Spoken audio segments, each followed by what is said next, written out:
Ladies and gentlemen, it is your host, Dialante Daniels, back at you guys with another Locked On Wizards podcast episode. Today, we will be talking about the Wizards Clippers game. Sadly, the Wizards could not get their revenge on them. We're going to be talking about some player performances and ending it off with a review of the Lakers Wizards game tomorrow. So, without further ado, let's get right into it.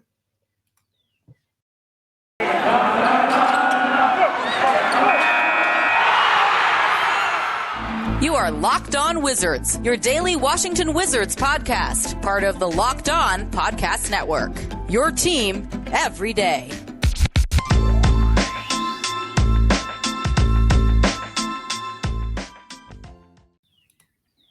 What is going on, guys? It is your host, Dialante Daniels, host of the Locked On Wizards podcast.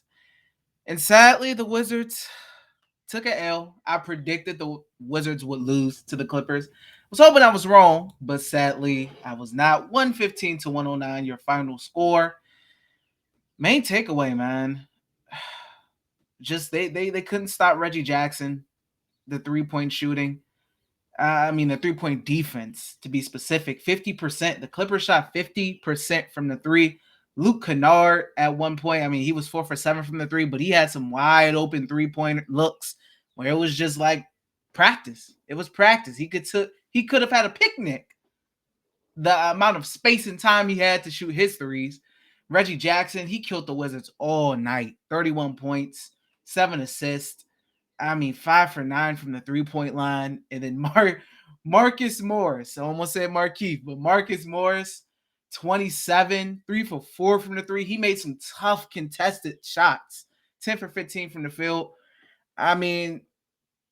It's tough when you're giving up 50% from the field and 50% from the three-point line. It's hard to win games like that, especially when you're only shooting 37% from the three, as the Wizards did. You got to be able to keep up pace. If you're going to allow that high of a percentage shooting to the Clippers, you have to be able to match that. And the Wizards did not. Turnovers, man, too. They had some silly turnovers. They had 12, same amount as the Clippers, but it was just some silly miscommunications. Guy is looking to cut, and he's not looking for the ball when the ball is passed. Kuzma and Porzingis that happened, and Rui, I think Kuzma, it may have been one instance that it happened. So the turnovers, too. But, that three-point shooting, and I would say the interior defense are the main points right there. You cannot allow that to happen.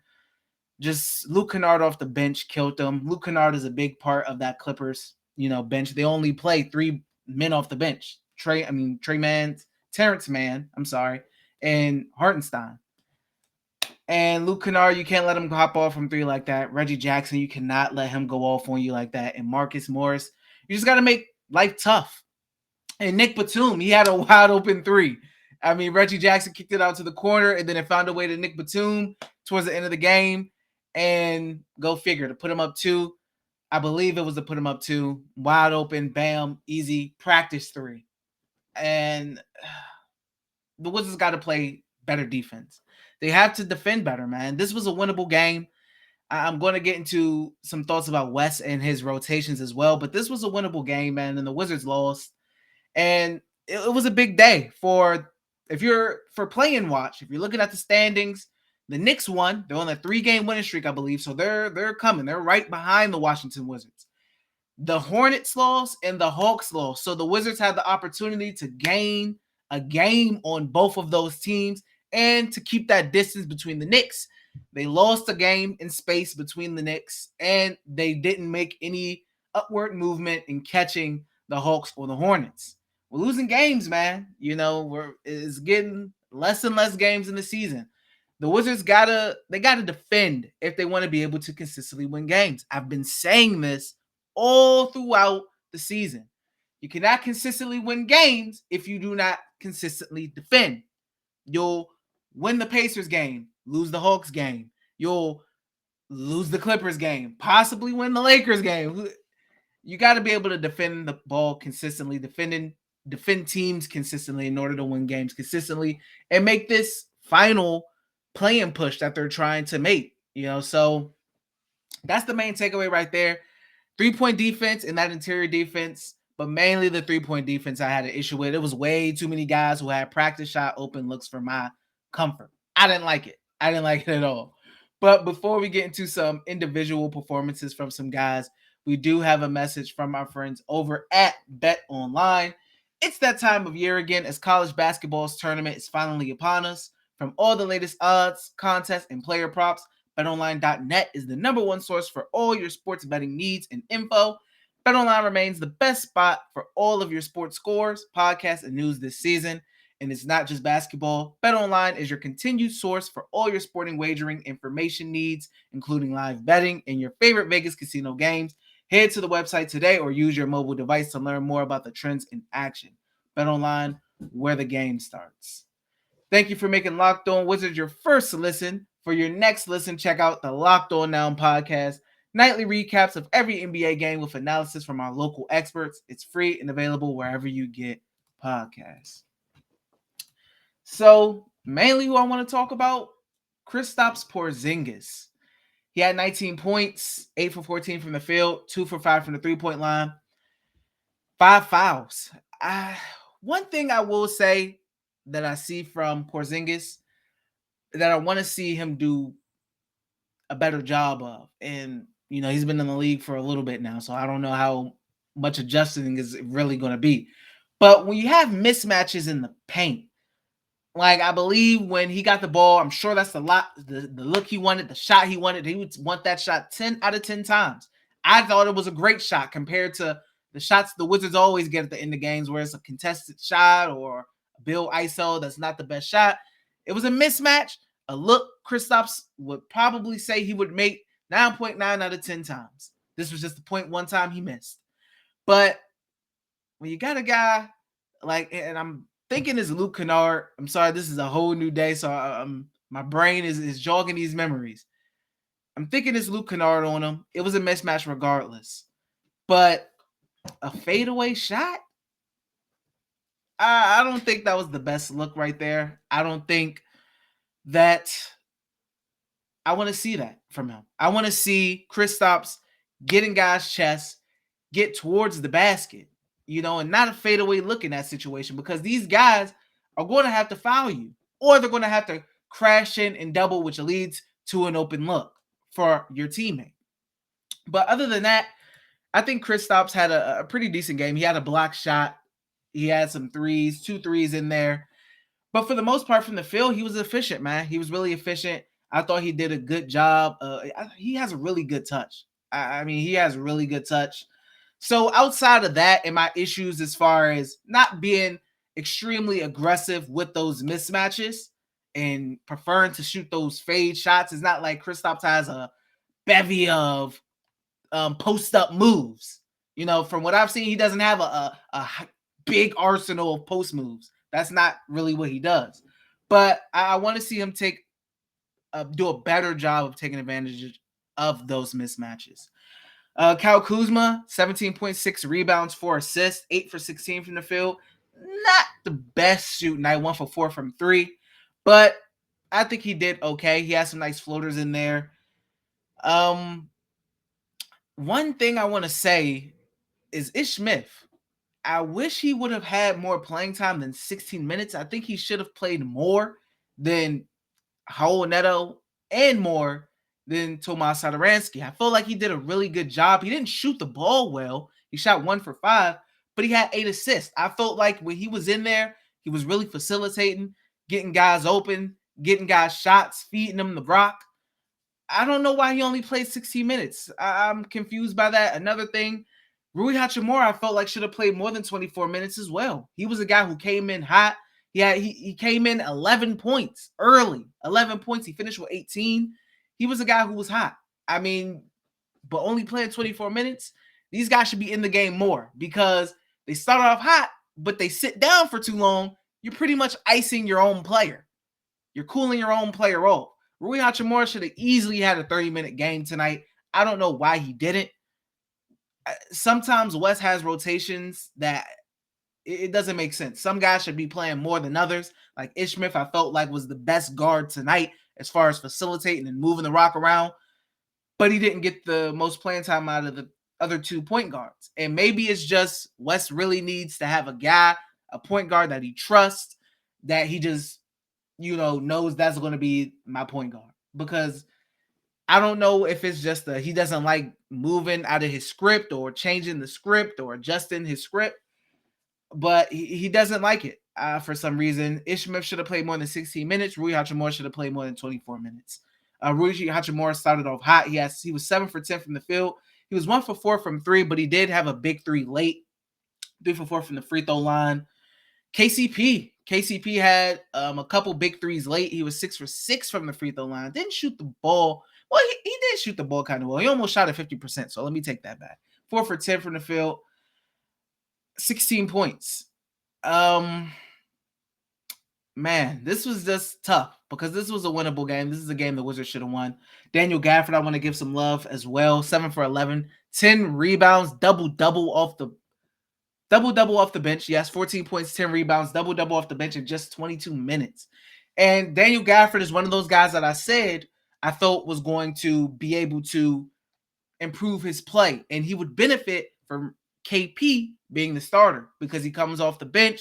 He doesn't have to worry about getting early 2 fouls and then having to sit down. Also, he benefits from a 2-man rotation at the center spot. No more Thomas Bryant in there. Anthony Gill may get some spot minutes, but mainly it's KP and it's Daniel Gafford. And I feel like Daniel Gafford is thriving in that off-the-bench role like I thought he would. And him and Ish Smith have a good connection. Ish Smith tosses a lot of alley-oops to Daniel Gafford.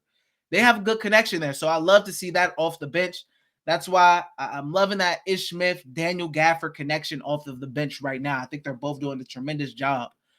But one thing I like to see, man, the Daniel Gafford rebounds, snagging them things. I really like to see that from him. Deni Avdija had a struggle today. He had 5 rebounds, but 0 points, 0 for 5 from the field, 0 for 1 from 3. Not his best game, for sure, definitely. Pretty sure he would admit that. Hopefully against the Lakers, he's a little bit better, has a better performance. But Corey Kispert, 3 for 5 from the three-point line. That's what you want to see from the shooter, 3 for 5, only 2 missed threes. So good job on that, 9 points. All in all, man, like I said before, it's tough because it's tough to lose any game you feel like you could win.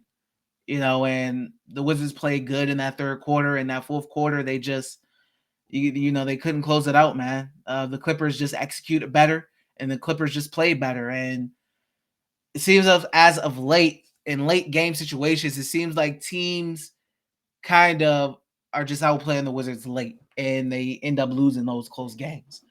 Even though I know in totality, the record for the Wizards in these close games are pretty good. The Clippers was too. They showed the graphic on NBC Sports Washington.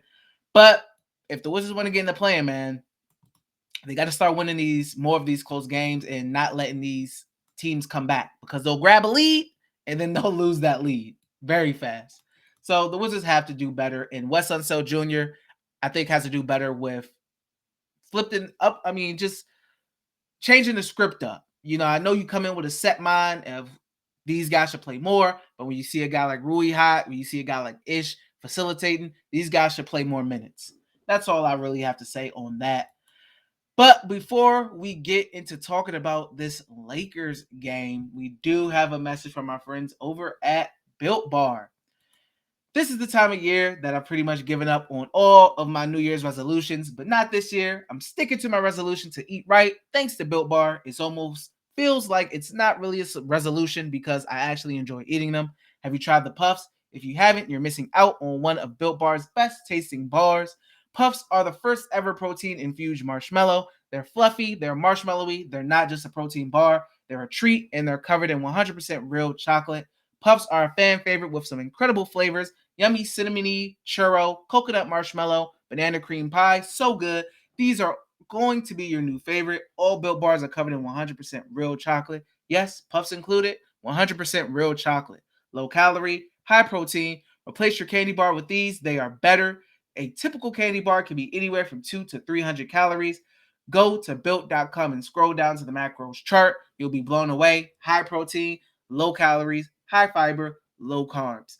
Most Built Bars contain 130 calories, 4 grams of sugar, 4 net carbs, and 17 grams of protein. Compare that to a candy bar, which usually has around 240 calories, 30 grams of sugar, and dozens of net carbs. Mint brownie, coconut almond, and new for this month, white chocolate cookies and cream. They are all delicious, and new flavors are coming out all the time. If they think a flavor might be good, they'll make it. It will be delicious, and it will be good for you. At Built Bar, they're all about the taste. They make it taste delicious first, then figure out how to make it healthy. And I don't know how, but they pull it off every time. The offer is to go to built.com, use promo code LOCK15, and get 50% off your order. Use promo code LOCKED15 for 50% off at built.com. Well, guys, Lakers up next, and they just took a bad L to a bad Rockets team. They're in the play-in. They actually have better lottery odds than the Wizards right now at 28 and 37. Talk about some keys to the game. Just stopping LeBron. LeBron, he's done the Wizards dirty before. I know the Wizards got the dub in LA last time out with Russ, etc. But I think the Wizards got to lock in on trying to stop LeBron, man. And I don't know. I can see him dropping 30 plus, but just try to contain the others. Do your best to stop LeBron, but contain the others, the Malik Monks, the Carmelo Anthonys. I know Russell Westbrook, he played good, I believe, against the Rockets. He had a good game, but I know this season has been a struggle for him. But you got to do your best to make Russell Westbrook continue his struggles. Don't let this be a game where he plays pleasantly well. Make this a game where he has 6 turnovers. Force the Lakers into turning the ball over. LeBron will turn the ball over. Russell Westbrook will turn the ball over if you make them. The Wizards have to do a good job of defending, which will lead the Lakers into turning the ball over, which can help the Wizards get in transition, etc., and run. Defending that three-point line. Carmelo Anthony can get hot from 3. Malik Monk can get hot from 3. LeBron James can get hot from 3 if you let him.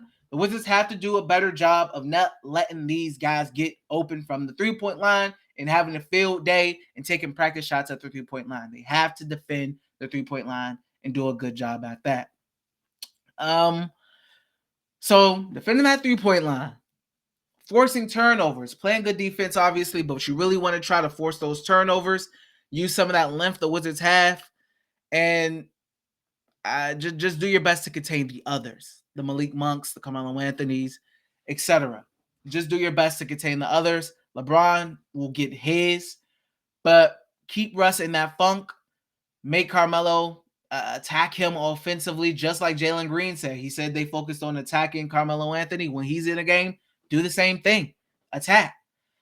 But that's all I have for you guys. If I had to give a prediction really quick, I say the Wizards lose this game just because the Lakers will be trying to get right off that. It was a really bad Rockets loss. It was really bad for them. And I think they'll be coming in hot, ready to fight and get this dub off the Wizards. Hopefully the Wizards win, but I don't know, man. I predicted a loss to the Clippers and the Lakers originally. I'm going to stick with that. I do think they take an L to the Lakers, but hopefully I'm wrong. I want to be wrong, hopefully. But guys, that is all I have for this episode today for you. Thank you again for making Locked On Wizards your first listen every day. Now make your second listen Locked On NBA. Locked On experts covering the biggest stories around the NBA every Monday through Friday in less than 30 minutes. It's free and available wherever you get podcasts. Well, guys, hopefully the Wizards come out with a dub against the Lakers. We will see. I want to thank you guys again for listening. Make sure you subscribe on Apple Podcasts, leave 5 stars reviews, subscribe on YouTube. Almost at 2.6K, or I believe. So, guys, I'll see you next time, man. Hopefully it's after a Wizards dub. That's all I got for you guys. Until next time.